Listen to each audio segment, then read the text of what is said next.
नमस्कार दोस्तों, राधे राधे, हरे कृष्णा। चीकोज रेसिपीज़ में एक बार फिर से आज आपका स्वागत है। तो आज वीडियो मिलेगी आपके सवालों के जवाब की पार्ट 2 की वीडियो मिलेगी। तो मैंने आप सभी के जो जितने भी सवाल थे सभी मैंने ले ही लिए हैं। तो आप सभी के सवालों का जवाब जो है आज आपको मिल जाएगा। तो पहला सवाल ले लेते हैं।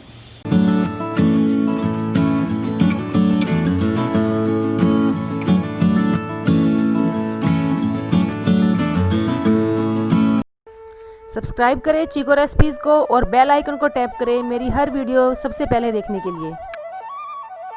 तो पहला सवाल था, चंडीगढ़ से था किसी का, लेकिन उनका नाम नहीं था। उन्होंने किसी के थ्रू मुझसे पूछवाया था कि वो लड़की थी, वो कहीं गई थी, तो किसी मंदिर में गई थी, तो किसी साधु ने उनकी गोद में एक लड्डू गोपाल जी दे दिए थे। तो वो लड़की अनमैरिड थी, लेकिन जब उसकी शादी हुई तो वो लड्डू गोपाल जी साथ लेकर चली गई अपने। और वो कह रहे थे कि जो लड्डू गोपाल जी हैं वो इतने मतलब कि सुंदर नहीं हैं, और उनकी शादी को शायद 5-6 साल हो गए, उनके बच्चे भी नहीं हैं। तो वो लोग वहम कर रहे हैं कि उन गोपाल जी का क्या किया जाए। तो देखिए, ऐसा है कि ये नहीं है कि अगर लड्डू गोपाल जी का जो नैन नक्श सुंदर नहीं है तो आप उन्हें, और सच ये भी बताया था कि वो लोग उनकी प्रॉपर सेवा भी करते हैं। तो देखिए, अगर आप सेवा भी करते हैं तो आपका मन कैसे कर सकता है कि इनको कहीं देकर आएँ। आप उन्हें भी घर में रखें, अगर और लड्डू गोपाल जी अपनी पसंद से जिनके नैन नक्श सुंदर हो वो लेकर आ सकते हैं। और रही बात उनकी कि उनको वहम आता है कि कहीं उनके बच्चे इसलिए तो नहीं है कि वो लड्डू गोपाल जी हैं। तो देखिए, ऐसा तो सोचना भी बिल्कुल गलत है। ऐसा नहीं होता कि लड्डू गोपाल जी आपके पास हैं इसलिए आपके बच्चे नहीं हुए। तो देखिए, जो होता है ईश्वर की इच्छा से होता है। हो सकता है अभी भगवान की नज़र में ये हो कि आपके लिए अभी वो चीज़ अच्छी नहीं है। तो जो भगवान है हमें वो ही देते हैं जो हमारे लिए अच्छा होता है, लेकिन हम वो मांगते हैं जो हमें अच्छा लगता है। तो आप यही सोचें कि ठाकुर जी की अभी इच्छा नहीं है, और हो सकता है आपके लिए वो अभी अच्छा नहीं है, इसीलिए उन्होंने आपको नहीं दिए बच्चे। तो अगर इसके बावजूद भी अगर आप गोपाल जी को सोच रहे हैं कि कहीं देकर आना है, तो देखिए, वो आपके भाव हैं, वो आपकी इच्छा है।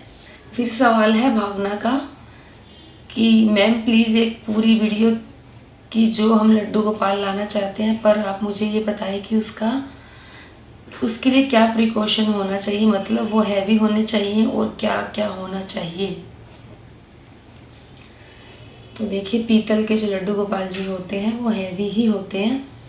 तो लेकिन आजकल जो पीतल के आ रहे हैं वो मुझे नहीं पता कैसे आ रहे हैं, क्योंकि काफ़ी जो सब्सक्राइबर्स हैं वो मुझे बोल चुके हैं कि मैम हमारे जो लड्डू गोपाल जी हैं हमारे हाथ से छूट गए, उनका हाथ टूट गया या उनका जो पैर है वो खंडित हो गया।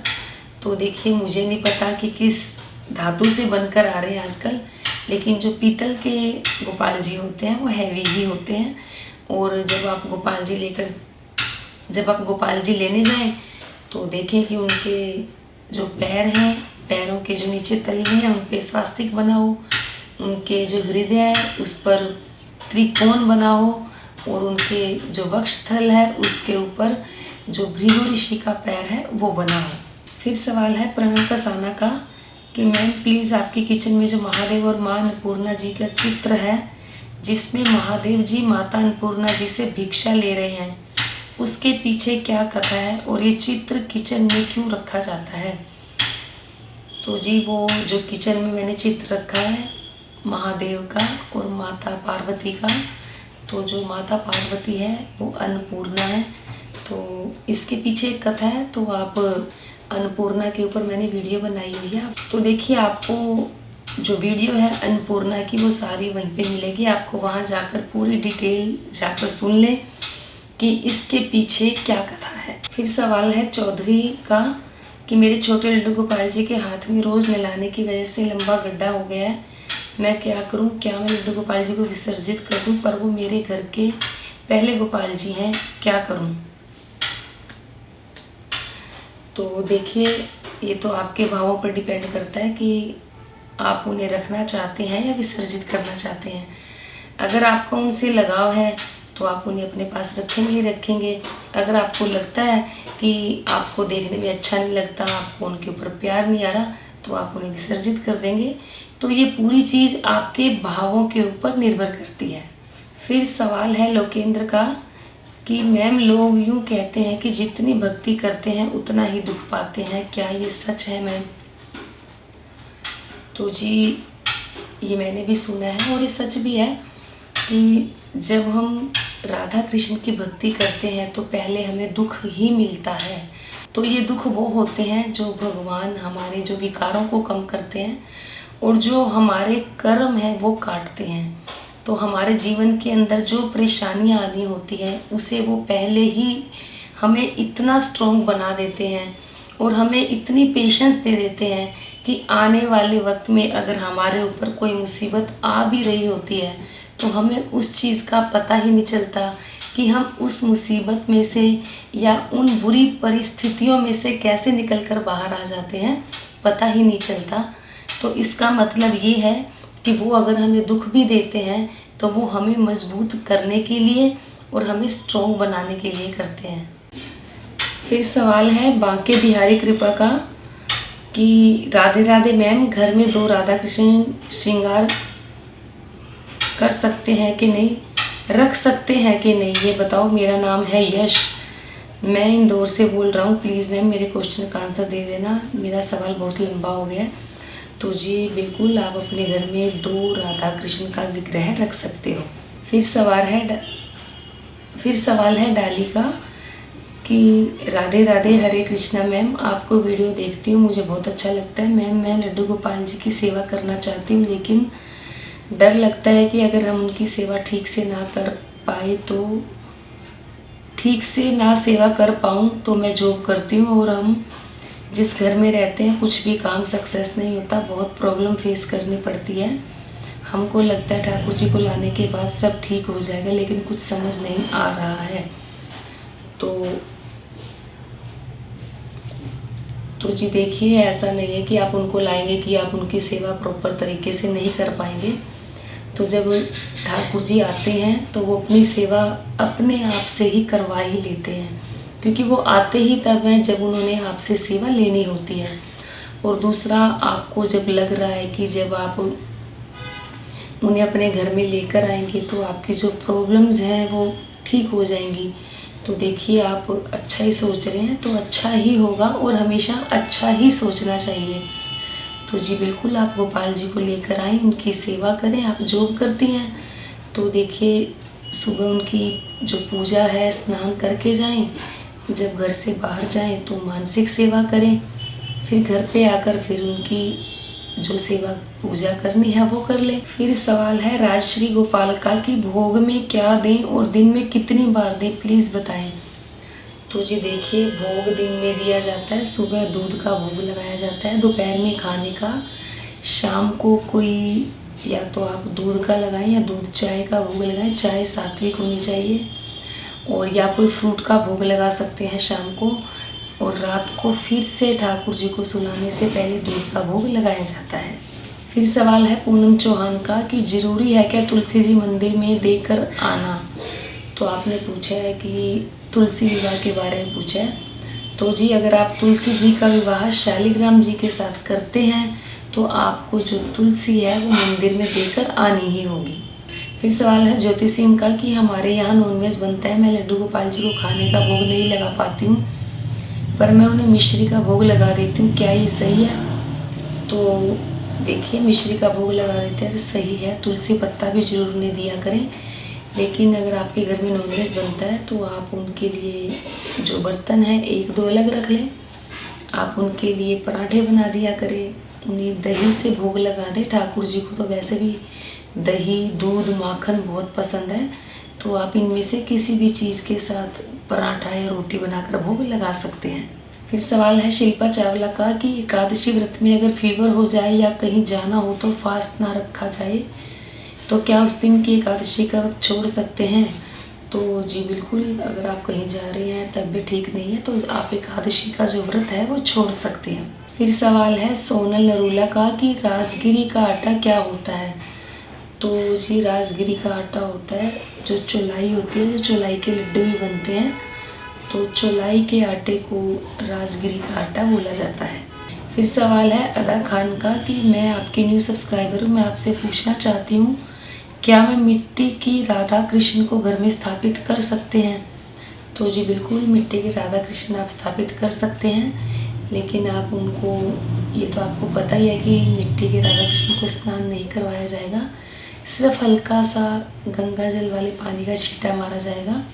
तो जो पहले के लोग थे वो मिट्टी की मूर्तियाँ तो घर में रखते थे, तो आप भी मिट्टी की मूर्ति घर में रख कर पूजा कर सकते हैं।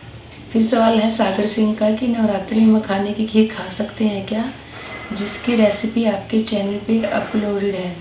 तो जी बिल्कुल, जो मखाने की खीर है वो व्रत में खाई जाती है, नवरात्रि के व्रत में खा सकते हो, एकादशी के व्रत में भी खा सकते हो, या किसी भी व्रत में, जैसे आपको दिन में थोड़ा सा फलाहार लेना है या भूख लगी है तो आप मखाने की खीर बनाकर रख दें और वो खा सकते हैं। फिर सवाल है वैशाली का कि वैभव लक्ष्मी व्रत के उद्यापन में हम सिर्फ खीर देना है, सुहागन औरत को प्रसाद में कि पूरा खाना बना के खिलाना है, मुझे रिप्लाई ज़रूर करें। मैंने 3-4 लेडीज़ को पूछा था, उन्होंने अलग अलग आंसर दिया। कोई बोलता है सिर्फ खीर देना, कोई बोलता है पूरा खाना बना के खिलाना होता है। तो जी देखिए, पहले की तो देखिए वैसे तो खीर ही दी जाती है, लेकिन आजकल खाना भी खिलाते हैं। तो ये टोटली आपकी इच्छा पर डिपेंड करता है कि आप खाना बनाकर खिलाती हैं या खाली खीर देती हैं। तो वैसे प्रसाद में खीर तो ज़रूरी होती ही होती है, बाकी आपकी इच्छा पर है कि आपने क्या खिलाना है क्या नहीं खिलाना। फिर सवाल है जितेंद्र सिंह का कि दीदी मेरी मम्मी ऑस्ट्रेलिया में रहती है, उन्होंने अभी तक नवरात्र का व्रत किया हुआ नहीं किया, पहली बार नवरात्रि का व्रत करना चाहती हैं, तो वहाँ पर कैसे पूजा करें, कैसे व्रत रखें। तो देखिए उनके पास मूर्ति होगी, वहाँ मूर्ति या फोटो होगी, तो माता रानी की फ़ोटो पर चुन्नी नहीं मिलती है तो मूली का धागा चढ़ा दें, धूप दीप तो करना ही करना है, और उनके रोली और चावल से टीका लगा दें, हल्दी का भी टीका ज़रूर लगाएं, श्रृंगार का सामान पास में रख दें, और अगर उनके पास दुर्गा सप्तशती की, दुर्गा चालीसा की कोई बुक है तो वो पढ़ लें। तो सिंपल तरीके से व्रत रखा जा सकता है, तो ज़रूरी नहीं है कि मंदिर में ही जाया जाए, या अगर कोई फ़ोटो भी नहीं है, मूर्ति भी नहीं है, तो मानसिक रूप से पूजा करके व्रत रख सकती हैं। फिर सवाल है प्रतिमा सोनी का कि नवरात्रि व्रत के आने अच्छी जानकारी, थैंक्स मैम। एकादशी नवरात्रि में हमारे यहाँ हल्दी टमाटर नहीं खाते हैं, कुट्टू का आटा मतलब कौन सा आटा होता है। तो जी जो कुट्टू का आटा होता है, आप जब मार्केट में जाएंगे जहाँ से राशन मिलता है उस स्टोर से आपको कुट्टू का आटा मिल जाएगा, क्योंकि नवरात्रि के दिनों में ये हर दुकान वाले इस मतलब राशन की दुकान वाले इस आटे को रखते ही रखते हैं। कुट्टू का आटा हो गया, सिंघाड़े का, सामक का, ये सब आटे आपको मिल जाएंगे। फिर सवाल है एम सहगल का कि आप जो श्रृंगार का सामान चढ़ाते हो वो बाद में यूज़ कर सकते हैं। तो जी बिल्कुल, जो श्रृंगार का सामान माता रानी पर चढ़ाया जाता है उसे आप खुद भी यूज़ कर सकते हैं और बांट भी सकते हैं। फिर सवाल है आसान जीवन का कि नवरात्रि के व्रत कर सकते हैं क्योंकि मल मास के अगले दिन है। तो जी देखिए, जो नवरात्रे हैं वो तो शुभ के ही होते हैं, मल मास के अगले दिन है या पहले दिन है इसका कोई वो नहीं है। अगर मल मास में भी कुछ है तो देखिए मल मास में तो ज़्यादा से ज़्यादा पूजा करनी चाहिए। तो जी मैंने बताया ही था कि पुरुषोत्तम मास में जप तप ध्यान दान पुण्य चिंतन मनन ज़्यादा करना चाहिए। तो जो नवरात्रे आते हैं वो शुभ के ही होते हैं, तो इसका कोई ये नहीं है कि मल मास लगाओ अधिक मास लगाओ उसके अगले दिन आ रहे हैं तो करें या ना करें। तो जी बिल्कुल कर सकते हो। तो ये थे आप सभी के सवालों के जवाब। तो मैंने सभी के सवालों के जवाब देने की पूरी कोशिश की। उम्मीद करती हूँ ज़रूर पसंद आए होंगे। तो वीडियो को लाइक करें, शेयर करें, चैनल को सब्सक्राइब करना बिल्कुल ना भूलें। हमेशा की तरह अपने सुझाव देते रहें। तो आज के लिए इतना ही, फिर मिलते हैं। धन्यवाद। हरे कृष्णा।